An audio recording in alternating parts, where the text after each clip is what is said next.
En famille, on est obligé malheureusement apparemment de refaire le direct pour la simple et unique raison qu'il y avait des problèmes de son. J'ai dû placer maintenant le micro. J'espère que vous entendez, que vous m'entendez. Je vais vous laisser vous connecter. Vous allez me dire si vous m'entendez parce que ça sert à rien qu'on fasse des lives. Vous étiez nombreux en plus, mais ça sert à rien qu'on fasse des lives si malheureusement le son n'est pas bon. Donc je vais vous laisser vous connecter. Je vais vous laisser justement rejoindre le live pour qu'on puisse être sûr que l'émission et la transmission de l'information est bonne. Mais c'est important qu'on puisse quand même se positionner sur les sujets d'actualité, sur la période historique que notre peuple traverse, sur la période tragique et dramatique que notre peuple traverse. Je vais essayer d'ailleurs de réagir et de rebondir sur certaines questions que vous me poserez à travers le live. D'accord? C'est pour ça que je vous dis, connectez-vous et puis on pourra après rentrer dans le vif du sujet. Mais ce que j'abordais tout à l'heure et ce que je réaborde plus que jamais maintenant parce que ça me paraît vital que l'on puisse le faire, c'est de comprendre que l'Afrique, notre Afrique, et notre peuple, parce que c'est aussi une réalité qui est présente dans les Caraïbes, qui est présente dans différents endroits du monde, notre peuple est à l'aube d'un basculement. Et notre peuple, 5 sur 5, donc vous me recevez bien cette fois-ci, vous me recevez mieux que tout à l'heure, c'est ça, hein? Très bien. Est-ce que je veux même pas peut-être mettre le micro encore plus proche, comme ça, voilà. Ça fait tellement longtemps que j'ai pas fait de live que j'avais oublié l'importance de mettre des micros. D'accord, voilà.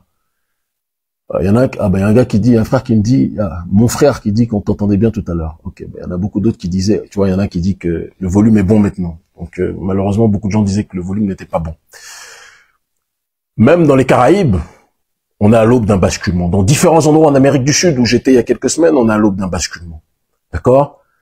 Partout notre peuple et partout les mélanodermes sont, il y a un réveil qui est en train de s'opérer vis-à-vis de notre population.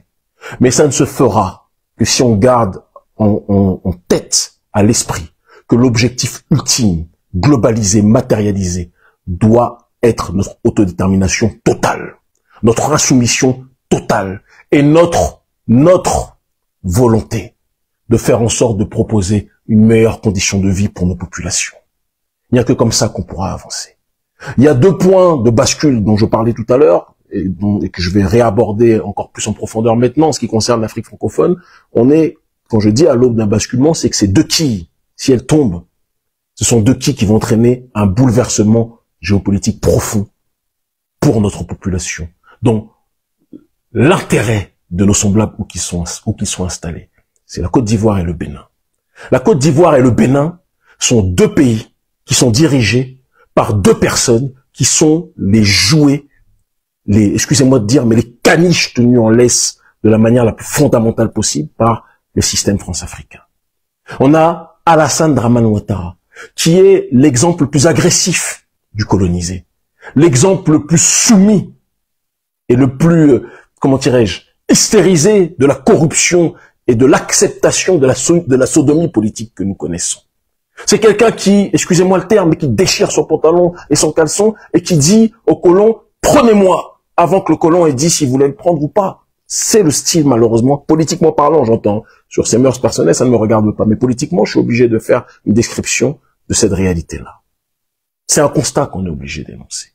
On a de l'autre côté quelqu'un comme Patrice Talon, qui est un soumis maladif aussi vis-à-vis des intérêts français, qui ne peut rien faire, puisque lui-même, quand il a dû partir en exil, il s'est enfui par la malle arrière, il s'est jeté dans le coffre de sa voiture et il s'est enfui vers la France. Et il a promis que si, très important ce que je dis, que si demain il devenait président du Bénin, il livrerait tous les marchés à la France. Et c'est exactement ce qu'il a fait. Au départ, il nous a blagué parce qu'il était face à un soumis à la France qui était plus visible que lui, Lionel Zinsou. Mais Talon avait son plan qui était présent. Talon a constitué sa richesse et sa fortune dans un cadre france-africain. Il a un certain nombre d'avoirs, que ce soit en France ou que ce soit en Côte d'Ivoire ou dans le cadre, de manière générale, france-africain. Un cadre qui entraîne, qui ne peut pas quitter ce système. C'est ce système qui l'a fait. Et donc, il est dépendant de cette matrice néocoloniale que vous et moi connaissons. Et si on ne comprend pas cette réalité-là, on ne peut pas comprendre le processus qu'ils sont en train d'imposer pour assujettir nos populations. On a aujourd'hui en Côte d'Ivoire et au Bénin 2 élections, des simulacres d'élections. Alassane Dramane Ouattara, Alassane Dramatique Ouattara, certains l'appellent Dramanette Ouattara, d'accord? Alassane Dramane Ouattara a conçu un système électoral putréfié, puéril, où il a exclu les vrais opposants, les opposants les plus radicaux. Il a laissé d'autres concourir pour la forme, mais il sait très bien que le jeu est déjà plié, gagné, corrompu, vicié. Et c'est ce que nous appelons démocrature. C'est que tu ne peux pas te vêtir du manteau de la démocratie si tu pratiques la dictature. Et c'est cela qui entraîne par la suite la convergence des forces entre les forces souverainistes de la société civile et les forces patriotiques au sein des militaires. Je le disais tout à l'heure, l'autre guignol, journaliste de TV5 Monde, Ousmane Diaye, je l'ai vu paraître dans les flux d'informations des réseaux sociaux, s'attaque à nous, aux dirigeants de l'AES, s'attaque à moi, à Nathalie Yamb, etc., en disant que nous, on est des promoteurs de la dictature. Tu m'as jamais lu, mon ami. Tu m'as jamais lu. Toi qui es habitué à manger les petits fours avec les toubabs à Paris, tu m'as jamais vu, mon ami. Tu m'as jamais lu, tu m'as jamais vu, tu m'as jamais compris. Nous, on se bat pour la démocratie. Moi, je parle pour moi, en tout cas, président d'Urgence panafricaniste, je me bats pour la démocratie directe. Je me bats pour le RIC. Je me bats pour que chaque fois, le peuple sur les décisions fondamentales puisse être consulté par référendum. C'est ce que je veux. D'accord? Donc, tu me verras jamais faire la promotion d'une dictature. Maintenant, il y a des réalités. C'est que quand les démocratures que vous vendez, parce qu'un mec comme Ousmane Diaye, il est payé par les Français. Il ne vit que par là. Et donc, il vit mal qu'il y ait aujourd'hui une émergence d'un panafricanisme radical qui veut une rupture avec un Occident qui le nourrit. Ce n'est que ça la base de la chose. Quand vous le voyez bouger, vous voyez comment il se manifeste, quand vous le voyez penser, vous savez que ce mec-là, c'est le chocobon du système néocolon que nous connaissons. Nous voulons la démocratie. Mais la démocratie a été volée par des bandits en col blanc. Et ce sont ces bandits en col blanc qui ont entraîné que nous nous mobilisions. On a été en prison. Je vivais dans ton pays, au Sénégal. J'ai été expulsé. J'ai été par la suite lynché par les pro-Macky Sall, etc., les pro-France africains. D'accord? Alors j'étais installé depuis 6 ans. Parce que j'ai demandé la souveraineté. Nous-mêmes, au Bénin, dans mon pays, le Bénin, il y a eu une chasse à l'homme contre moi qui a été lancée par le cafard politique, par le soumis du système néocolonial qui est Patrice Talon, parce que j'ai osé dénoncer les liens entre Patrice Talon et l'armée française, liens qui m'avaient été donnés par les services de renseignement du Niger, qui nous avaient donné à moi et à Nathalie Yamb et d'autres, les informations selon lesquelles, après son expulsion, l'armée française s'était basée de manière cachée et discrète, et ça a été corroboré par d'ailleurs, comment il s'appelle, Thomas Dietrich, d'accord, qui a fait des reportages dessus, qui a prouvé récemment encore que ce qu'on disait était la réalité. Journaliste d'investigation, moult fois promu et félicité et primé par rapport au travail qu'il a effectué. D'accord? Et donc, il y a une chasse à l'homme parce qu'on a osé dénoncer ça, parce qu'on a osé dénoncer la malgouvernance, parce que j'ai osé dénoncer la justice sociale, de telle sorte qu'aujourd'hui, je suis né en France, mais je suis interdit de rentrer en France et ça ne me pose aucun problème. C'est la vie. Et moi-même qui suis béninois, je suis comment dirais-je, combattu et persécuté par le régime de ce tyran et de ce soumis au système néocolonial. Même si la roue va tourner et que tôt ou tard, on va vérifier tous quelque chose. Il y aura la lecture de l'heure bientôt. Parce qu'ils terrorisent des gens, mais nous, ils ne nous terrorisent pas. Et donc, ces gens-là qui trafiquent la démocratie sont en train de réunir les conditions pour qu'il y ait une bascule et qu'il y ait des coups d'État. C'est ce qu'on appelle des restaurations de l'État. C'est pas nous qui le voulons. Moi, si j'avais eu le choix, j'aurais préféré que ce soit des civils qui prennent le pouvoir. Je le dis très clairement. C'est pas parce que je suis lié à l'AES que je vais dire autre chose que ce que je pense. Mais quand on voit comment les civils se sont comportés comme des prostituées du système néocolonial, ils ont entraîné qu'on soit dans une situation aujourd'hui où les forces patriotiques civiles sont obligées de s'allier aux patriotes militaires. Et c'est ça qui donne l'équation AES. Est-ce que ça signifie que dans l'AES, tout ce qui se passe est bon? Moi, j'ai jamais dit ça. Il y a beaucoup de choses qui doivent être améliorées. Je fais pas partie des gens qui chantent aveuglement les louanges d'une confédération en disant que tout va bien. Non. Beaucoup de choses doivent être améliorées. Mais le symbole d'espérance et de fierté qui est placé nécessite que tout le monde comprenne qu'il y a un début de direction. Il doit en avoir beaucoup d'autres. Mais il y a un début de direction. Un début de direction qui doit être encouragé, qui doit être soutenu. Parce que ce qui se fait à l'heure actuelle à l'intérieur de l'AES, c'est le minimum qu'on aurait dû attendre de chaque parti et chaque pays. Chaque pays aurait dû être dans une démarche de chercher la réappropriation. Objectivement, il y a même rien de fou. Mais on est tellement devenus, on se comporte tellement politiquement parlant comme des sous-hommes en Afrique, que le minimum est devenu la Ligue des Champions. Réappropriation des ressources, ça doit être normalement un minimum. Non, il faut qu'on se le dise, ça doit être un minimum. D'accord? Rupture des accords coloniaux, ça doit être un minimum. Un Ragel, c'est comme ça qu'ils se comportent comme un bonhomme. Ça doit être un minimum. Rupture des accords coloniaux, ça doit être un minimum. Réappropriation des ressources, ça doit être un minimum. Justice sociale, ça doit être un minimum. Et là, sur ce travail-là, sur l'aspect de la justice sociale, il y a un travail qui doit être beaucoup plus fait dans l'AES. Moi, je veux pas me taire parce que il faut faire plaisir à tel. Non, je dis les choses comme je les pense. Il doit avoir plus de justice sociale. Il doit avoir beaucoup plus de, comment dirais-je, de tissu social renforcé, moins d'écart entre les catégories sociales au sein de nos populations. On doit enrayer ce processus néolibéral qui est en train de détruire les couches diverses et variées de nos populations. Il n'y a que comme ça qu'on pourra avancer. Mais ce que fait l'AES, je le dis et je le répète, moi j'aurais voulu que ce soit des civils qui le fassent. Mais les civils se sont comportés comme des prostituées. Ibeka au Mali a vendu le Mali. Bazoum a vendu le Niger. Et ils vous diront toujours quand ces dirigeants sont vendus à l'Occident, lui, il y a un développement, il travaille bien. Parce que le développement dans l'acception occidentale, c'est celui qui essaye de ressembler à ce que le maître veut. Et donc on dit oui, il se comporte bien, il y a un bon développement. Ah oui, Draman, il a un bon développement, hein, ça se développe, il fait des vitrines comme l'Occident le voudrait, mais l'intérieur c'est le chaos, le peuple souffre. Le peuple souffre. Et c'est parce qu'ils ont peur de ce discours. C'est parce qu'ils ont peur de cette ligne politique. C'est parce qu'ils ont peur de la détermination qui est la nôtre. C'est parce qu'ils ont peur et ils savent que nous n'avons pas peur d'eux. Que des gens comme Draman ont aujourd'hui la culotte mouillée. Que des gens comme Patrice Talon, malheureusement, ont le caleçon troué. Et la culotte mouillée. Et le caleçon dans la face arrière troué. Parce que ils sont obligés ils se disent, si on laisse des opposants si radicaux venir aux élections, il y aura des audits sur les détournements de fonds qu'on a fait. Il y aura des enquêtes sur les pillages de ressources qu'on a effectués. Il y aura des enquêtes sur les fonds détournés pour construire des hôtels, des pseudo-hôtels, etc., etc. Il y aura tout ça qui sera fait. Donc ils ne le veulent pas. Et donc ils vous font des élections corrompues, où ils excluent les opposants les plus dangereux, Gbagbo, Soro, Tidiane Thiam en Côte d'Ivoire, moi et d'autres au Bénin, Candidat Zanaï et d'autres. Ils ne veulent pas que ces gens-là se prononcent. Ils ne veulent pas que ces gens-là se présentent. Ils veulent uniquement qu'il y ait une opposition tolérée et contrôlée, dont ils savent très bien qu'elle ne sera en aucun cas dangereuse pour leurs intérêts. C'est ça la réalité. Et face à ça, qu'est-ce qu'on est obligé de faire? Eh bien, on est obligé de se mobiliser, c'est ce que nous faisons ces derniers temps. Je voyage partout, partout, partout, partout. Europe de l'Est, j'étais, peut-être que je suis, je vais pas dire, d'accord? Il n'est pas intéressant actuellement que je révèle où je me trouve. D'accord? Mais Europe de l'Est, Amérique du Sud, monde arabe. Eh oui, partout je peux récupérer des fonds pour mener le combat contre ceux qui veulent coloniser les nôtres. Et je vais le faire. C'est ce qu'on appelle l'intelligence. C'est ce que je fais.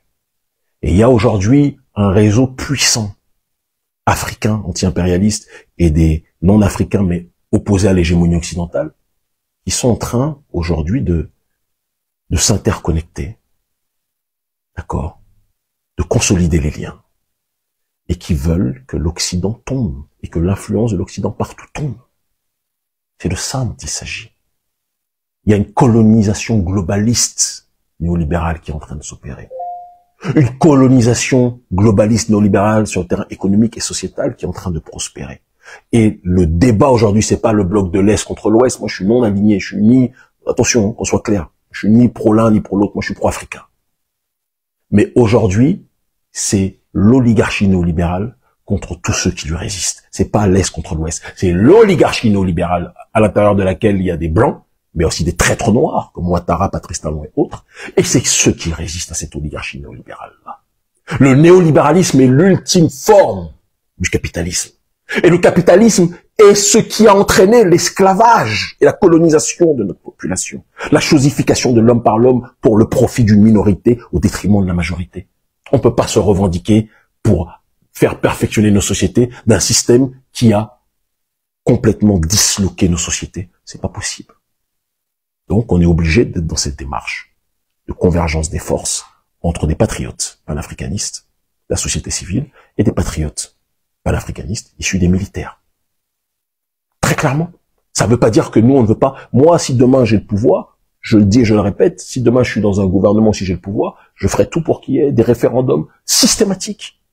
Que la population soit systématiquement sollicitée.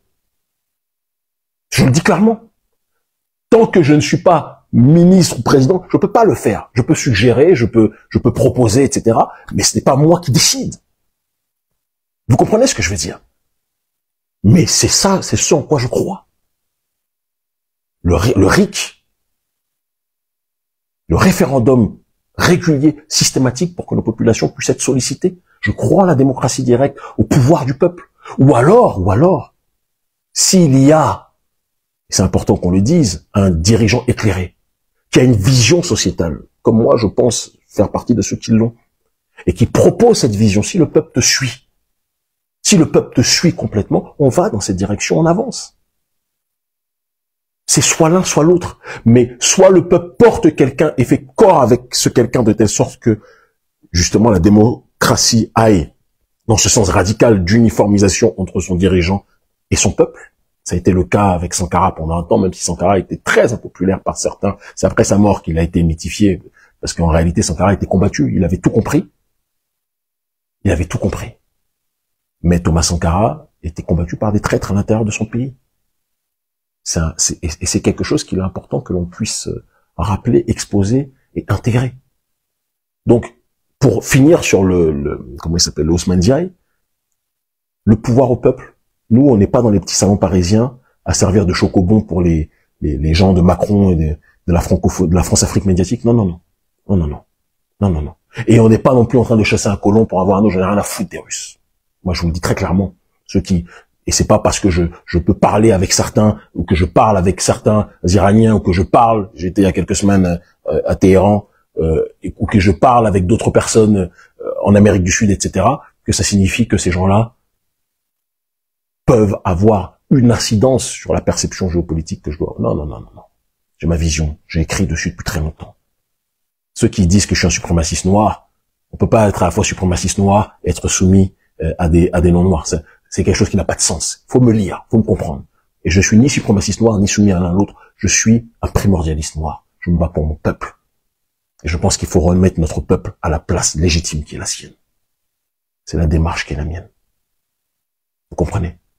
Donc, Côte d'Ivoire, Bénin, les démocratures que vous voyez, le fait qu'il y ait une exclusion des candidats les plus dangereux, entraîne que ces candidats exclus soient obligés de s'organiser.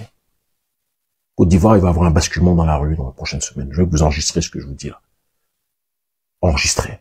Il va y avoir un basculement dans quelques semaines. Un basculement. Les gens là, ce qui est en train de se préparer là, je pense que vous n'avez pas idée. Vous ne pouvez pas violer systématiquement les droits du peuple et penser que ce peuple-là va accepter. C'est pas possible. Bénin, le fait qu'il ait verrouillé l'élection et qu'il y ait un code électoral complètement trafiqué, modifié par la loi, le code électoral modifié par la loi numéro 2024-13, d'accord? Moi, je vous le dis et je vous le répète. Ça va faire en sorte, là. Là, les démocrates, ils sont encore dans le jus parce qu'on leur fait croire naïvement, et comme ils sont très naïfs politiquement, les dirigeants, je parle pas de la base, mais on leur fait croire qu'ils peuvent participer aux élections présidentielles, donc ils croient que c'est bon. Alors que les 3/4 des opposants sont exclus, hein. Ils croient que c'est bon. C'est quand eux-mêmes, ils ne pourront pas avoir de place au Parlement avec ce code électoral truqué, et c'est quand ils vont voir qu'en réalité les présidentielles, ils se sont fait violer parce que tout est déjà verrouillé, c'est là ils vont commencer eux-mêmes à chanter révolution. Ils vont essayer de rejoindre le train, j'espère qu'il ne sera pas trop tard pour eux. Nous, on est dans la rupture. La rupture se prépare. Il y a beaucoup de gens qui veulent un basculement. Beaucoup de gens, à l'intérieur du Bénin, à l'extérieur, qui ne veulent plus de cette influence occidentale et qui savent que si la Côte d'Ivoire et le Bénin ne sont plus dans l'escarcelle occidentale, mais tombent dans l'escarcelle africaine, non pas pro-russe. Je m'en fous des Russes. D'accord? Je m'en fous des Iraniens, je m'en fous de tout le monde. Ceux qui veulent nous aider, tant mieux. Ceux qui veulent pas nous aider, tant pis. Il y a des négrophobes aussi chez les Russes, il y a des négrophobes aussi chez les Iraniens. Personne n'est bête en ce qui me concerne. D'accord? Personne n'est bête. Mais qui tombe dans l'escarcelle africaine, dans le souverainisme africain, il y a quelque chose qui va changer. Je vous le dis. Je vous le dis. Et j'en profite pour lancer un appel aux femmes. Nos sœurs sont le pilier de nos sociétés. Vous êtes la matrice de notre peuple. Vous êtes la matrice de notre population. Vous êtes la boussole qui donne la direction. On a besoin de plus de Winnie Mandela au sein de notre peuple. On a besoin de plus de femmes qui s'engagent. Arrêtez de vous ostraciser dans le giron simplement de la cosmétique, de la beauté, des cheveux, oui, des relations hommes. Arrêtez. Vous êtes des guerrières, vous êtes des Amazones. Prenez vos responsabilités. Prenez vos responsabilités. Prenez vos responsabilités. On a besoin de vous. On a besoin de vous. Sans vous, nous ne sommes rien. Prenez vos responsabilités, mes sœurs. Je vous le dis clairement. Donc, Bénin, Côte d'Ivoire, basculement en téléchargement. Je veux que vous reteniez ce que je vous dis. Ça va prendre le temps qu'il faudra. Mais partout où on va, c'est pour récupérer justement de la force et du gasoil que l'on va. C'est important. C'est important qu'on le dise. Il y a quelqu'un qui me dit, vous devez, par rapport au Bénin, maintenir... non, je vais jamais changer. Vous êtes des soumis. Il y a des gens qui sont soumis à talons. Parce que le pouvoir de la terreur vous soumet, vous fait peur. Si vous voulez être déclébé, vous serez déclébé à vie. Moi, je ne me suis pas soumis devant le patron de Talon, qui est Macron. Je ne me suis pas soumis devant le patron de Macron à une certaine époque. En tout cas, des gens comme Sarkozy. Je ne me suis pas soumis devant ses prédécesseurs. Je ne me soumets pas devant les États-Unis. Quand je vais en Russie même, regarder mon discours au Parlement, je me soumets pas devant eux. Quand je vais en Iran, regarder mes discours quand je suis là-bas, je me soumets pas devant eux. C'est devant Talon on va se soumettre. Donc, si vous voulez être des sous-hommes, accrochez-vous aux branches, faites les macaques et laissez les gens qui sont des hommes se comporter comme des hommes. Moi, je suis un homme noir fier. Je suis un homme noir fier, je peux me soumettre devant personne. Je peux me soumettre devant personne. Personne. Il y a quelqu'un qui me dit, Kémy, quel est ton regard sur ce qui se passe au Togo, sur ce qui se passe en Guinée? Moi, je le dis très clairement. On va être très clair. Il faut différencier maintenant la dynamique extérieure de la dynamique intérieure. Sur la dynamique extérieure, ce qui se passe, ce que le président Faure Gnassingbé fait par rapport à l'AES, c'est quelque chose sur lequel l'AES, il faut qu'on le reconnaisse. Aucun dirigeant de la CEDEAO ne fait pour l'AES ce que Faure Gnassingbé fait. Mais maintenant, ce qui se passe à l'intérieur du Togo, moi je suis pas d'accord. Et je serai toujours solidaire du peuple tant que ce peuple n'est pas manipulé par l'oligarchie française. Qu'on soit très clair aussi. Je suis pour le pouvoir au peuple, mais je ne suis pas pour le pouvoir au peuple coopté par l'oligarchie d'Occident. Parce qu'il y a plusieurs phases étranges de manipulation. Mais le peuple qui veut une souveraineté et le peuple qui veut un véritable pouvoir qui lui soit attribué, bien évidemment, je serai toujours avec lui. Toujours. Pas parce que je suis lié à l'AES ou que j'ai le passeport diplomatique, etc., que je vais pas dire ce que je dois dire. Non, non, non, non, non. Non, non, non. Moi, je dis toujours ce que je pense. Donc, sur le terrain de la politique étrangère, ce que fait le dirigeant togolais est positif en ce qui concerne l'AES. Et peu de dirigeants font ce qu'il fait. Il faut qu'on soit capable de le dire. Sur le terrain de la politique intérieure et la répression vis-à-vis de la population, moi, je ne serai jamais d'accord avec. Jamais je ne serai d'accord avec ça. C'est tout. À prendre ou à laisser. Guinée-Conakry, Mamadi Doumbouya, moi, je sais très bien que, par rapport à l'AES, il y a des choses que je ne devrais pas dire ici, mais qui soutient beaucoup plus l'AES qu'on ne le croit sur certains aspects. Mais ce qui se passe à l'intérieur du pays, moi, je suis pas d'accord avec ce que je vois. C'est aussi simple que ça. Il faut être honnête avec soi-même et honnête avec ses convictions. Et il faut dépasser les intérêts personnels pour dire la vérité dans une dynamique collective si on aime notre peuple. Les dirigeants, c'est comme le sommet. Il me dit Kémy est le Cameroun. Le Cameroun, vous savez très bien que je peux pas être d'accord avec un dirigeant qui a 160 ans, qui se représente encore, qui fait en sorte que le pays est dans une inertie qui dépasse l'entendement, où le peuple souffre.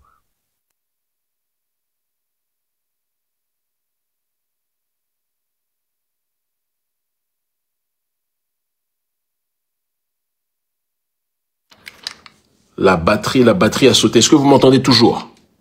Ouais, ça a sauté. C'est pas grave. Je pense que vous m'entendez toujours. Donc, ce sont des réalités. Ce sont des réalités. Et on doit être capable de le dire, on doit être capable d'exposer les choses. Moi, quand je vois... J'ai été au Cameroun il y a une certaine époque. Alors, il faut reconnaître aussi au Cameroun que le Cameroun laisse les discours souverainistes, et encore, parce que moi, les mobilisations de mes antennes d'urgence panafricaniste ne sont pas autorisées quand il s'agit de dénoncer le franc CFA, certaines choses. La dernière a été interdite, il faut aussi le dire. Mais je reconnais qu'il y a une plus grande tolérance de discours souverainistes au Cameroun qu'il y en a dans certains pays qui se disent démocratiques, comme au Bénin. Il faut aussi être capable de le dire. Mais cela ne signifie pas que je dois fermer les yeux quand je constate qu'au Cameroun aujourd'hui, Le peuple n'a pas le droit de pouvoir exprimer son propre droit de décider de sa propre destinée. On a l'impression d'être dans un peuple apathique qui finit par dire on va faire comment pour parler de son avenir parce que notre peuple souffre. Et ça, ce n'est pas tolérable. Ça, ce n'est pas acceptable. Et c'est dans ce paradigme-là qu'on doit être capable de se comprendre et réfléchir. On doit toujours être capable de distinguer ce qui est fait de bien de ce qui est fait de mal. Et il y a des choses qui vont trop mal, malheureusement, dans la plupart de nos pays. On doit être capable de le dire. Sinon, on n'avancera pas. Mais donc, pour revenir sur les pays que j'ai cités, donc Bénin, Côte d'Ivoire, ces basculements entraîneront une perte d'influence capitale. Parce que si le Bénin et la Côte d'Ivoire, les régimes pro-français de Patrice Talon et son caniche Ouadani, qui veut placer là pour faire un troisième mandat déguisé, ou le régime de Ouattara tombe, qu'est-ce qui va se passer? Il y aura une confédération panafricaniste plus élargie qui va s'effectuer, qui va se matérialiser, plus souverainiste. C'est important qu'on le dise ça. Sinon, on ne pourra pas avancer. Et on ne peut pas parler de panafricanisme sans vouloir que les peuples s'unissent réellement, mais pas s'unir comme à la CEDEAO en étant soumis à l'Occident. Non, non, non, non, non. S'unissent en étant dans un processus d'autodétermination. Et ça, la CEDEAO ne le fait pas. La CEDEAO, c'est la DCDAO aujourd'hui. Elle est décédée. C'est de l'eau, c'est rien.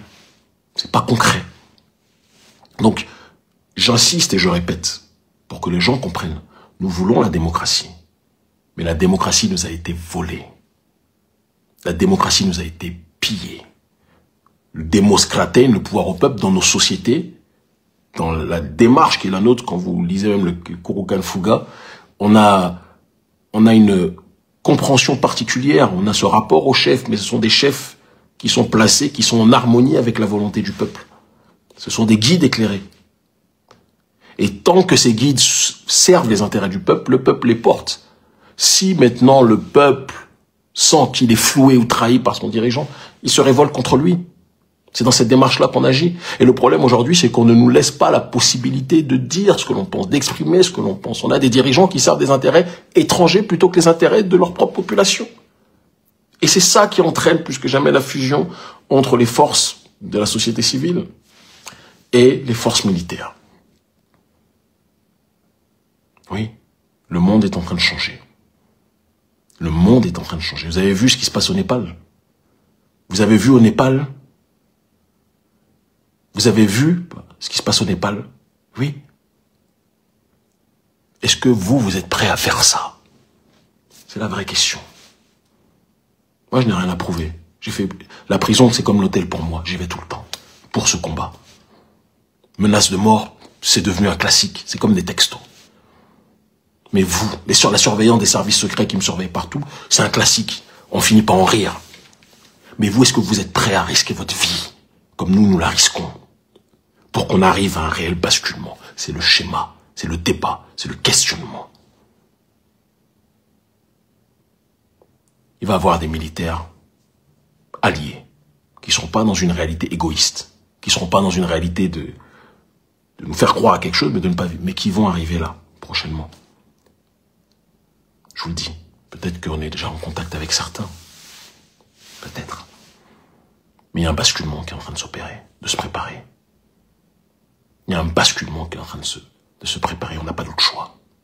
J'aurais tellement voulu, la vérité, hein, j'aurais tellement voulu avoir un système, comme je le disais tout à l'heure, hein, quand je parle de la démocratie directe, chaque semaine, un référendum, le peuple est sollicité sur tel sujet, qu'est-ce que vous en pensez, etc. Bon, on n'est pas dans ça. On a des technocrates qui ont volé le pouvoir et qui l'ont donné aux Occidentaux. Et c'est pour ça qu'à la fin, les militaires portés par des membres de la société civile sont obligés de prendre le pouvoir, de verrouiller le tout pendant une période transitoire, avant d'arriver à une autre étape. Attention, ça ne veut pas dire que c'est pouvoir éternel ou que nous on pense que c'est pouvoir éternel et que ce sont... Non, non, c'est pas ce qu'on dit, que ce sont les messies. Tôt ou tard, il faudra qu'il y ait à un moment donné une évolution structurelle des choses. Mais ce qui a fait que ces militaires sont au pouvoir aujourd'hui, c'est parce que ceux qui étaient censés diriger les pays ont trahi. C'est important qu'on le dise. Ça ne veut pas dire que tout est bon, il y a des choses qui doivent être améliorées au sein de l'AES. On doit améliorer les choses. Sur la justice sociale, c'est important. Au-delà de communication, on doit améliorer ça. Mais ce qui est fait dans l'AES, personne ne le fait malheureusement dans le reste du continent africain. Le peu qui est fait, personne ne le fait ailleurs. Et c'est pour ça qu'il y a autant d'enthousiasme des populations africaines.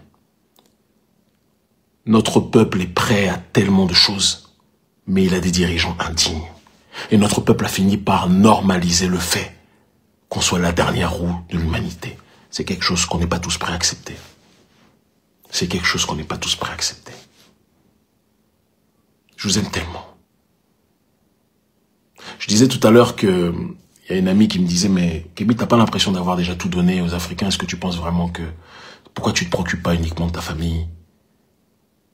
Et après, je vais répondre. Il y a quelqu'un qui me dit, Kémy, quand est-ce que tu parleras de ton programme?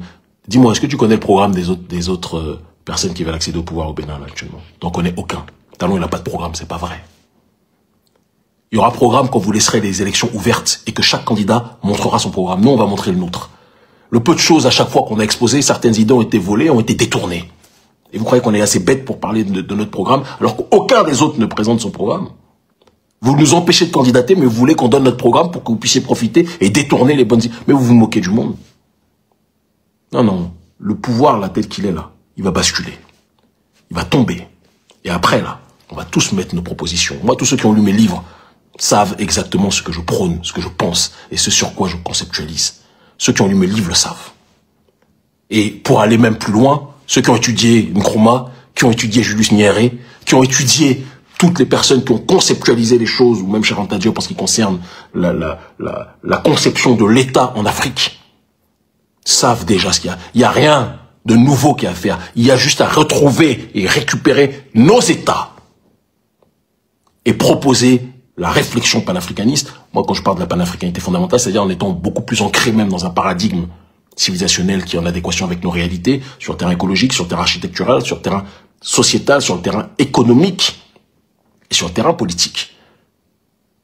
Mais pour ce faire déjà, il faudra qu'on bascule, qu'on bouscule. Il faudra qu'on bouscule et qu'on fasse basculer l'oligarchie qui a pris en otage, la mafia qui a pris en otage nos pays. Bénin, Côte d'Ivoire, les temps à venir vont être agités. Et les autres pays là, je lance un message aux autres dirigeants. Il y a des dirigeants qui se comportent comme des tyrans pour leur peuple, mais qui ont des bonnes relations avec l'AES. J'adresse ce message à ces derniers. À ces derniers, merci d'aider l'AES. Mais attention, il faut soutenir vos populations, il faut arrêter la persécution. Il faut arrêter la persécution. C'est pas tout de dire qu'on est avec l'AES si vous persécutez vos peuples. Non, non, non, non, non. Il faudra faire un travail dessus. Moi, je suis pas un chanteur d'Atalakou. Je suis pas un chanteur d'Atalakou, je ne le serai jamais. Je ne le serai jamais. Je dirai toujours ce que je pense. Il suffit pas un jour de dire oui, je suis panafricain, à part la France-Afrique, mais tu persécutes ton peuple. Ça, c'est pas, non. Attention. La chose la plus importante, on peut pas parler de panafricanisme sans défendre le peuple africain. C'est important qu'on le dise. C'est important que vous le compreniez. Sans quoi on ne pourra pas avancer.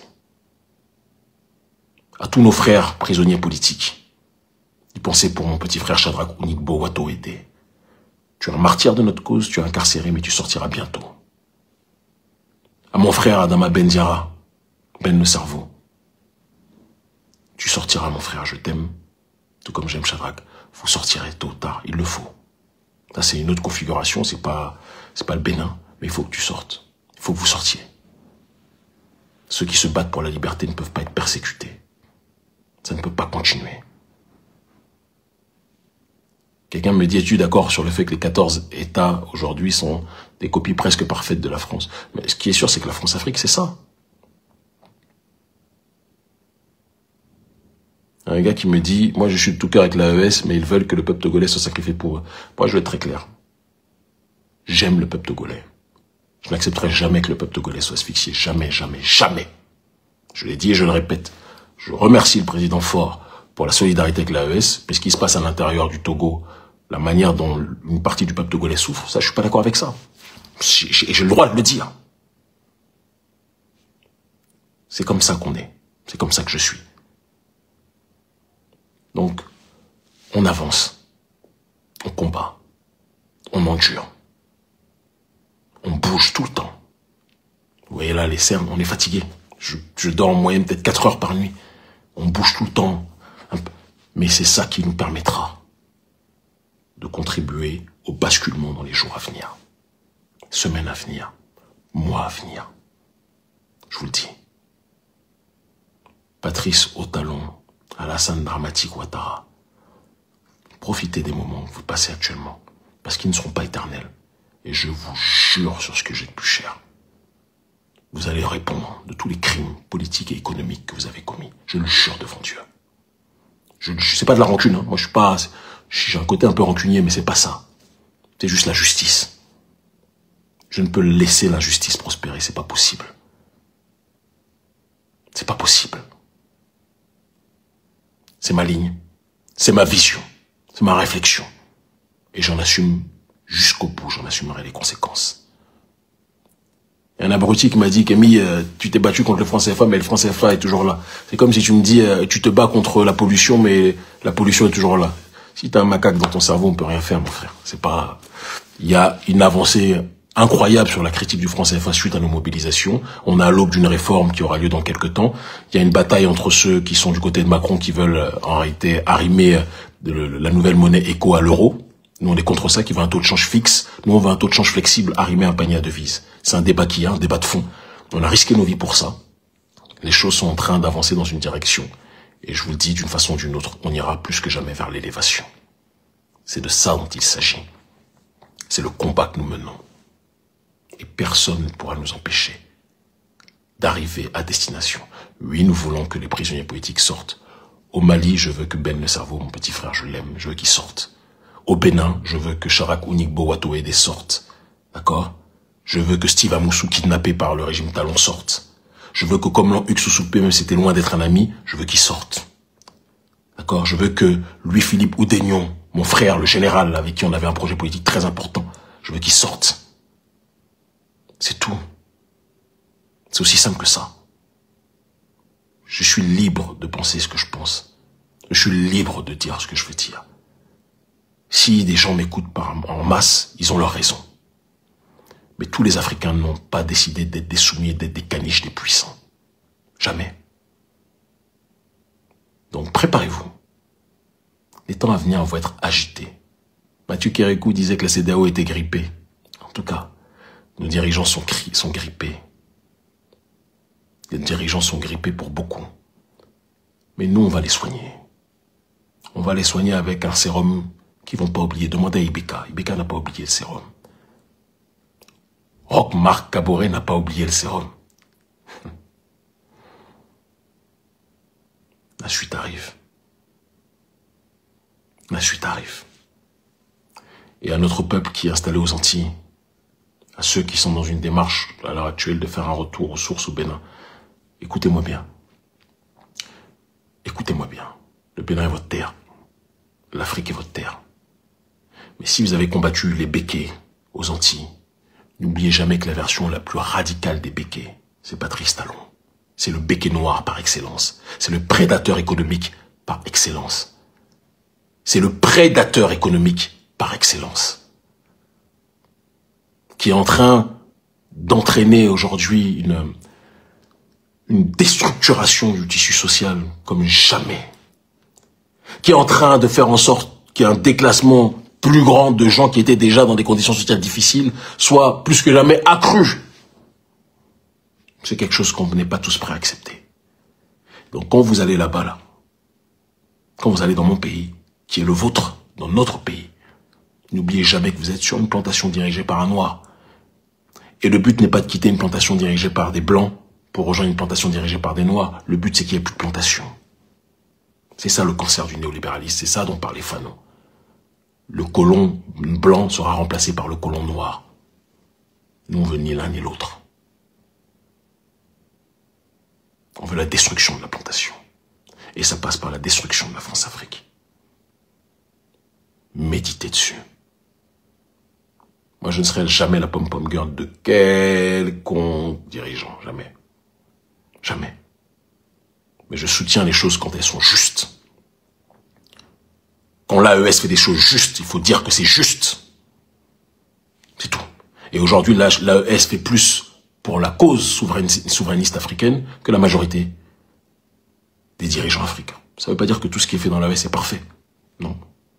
Il y a beaucoup de choses qui doivent être améliorées, mais ils font plus que tous les dirigeants africains en ce qui concerne les bonnes choses à effectuer. Méditez dessus. Je vous aime. Vous m'excusez de ne pas être très présent. Je peux pas bouger, être 10 jours, faire 3 pays, être dans différentes connexions qui nous permettent de pouvoir avancer et en même temps être sur les réseaux sociaux, c'est compliqué. Mais je suis avec vous. Je vous aime. On ira au bout. D'une façon ou d'une autre. L'Afrique libre ou la mort, nous vaincrons. J'essaierai d'être un petit peu plus présent dans les temps à venir sur les réseaux.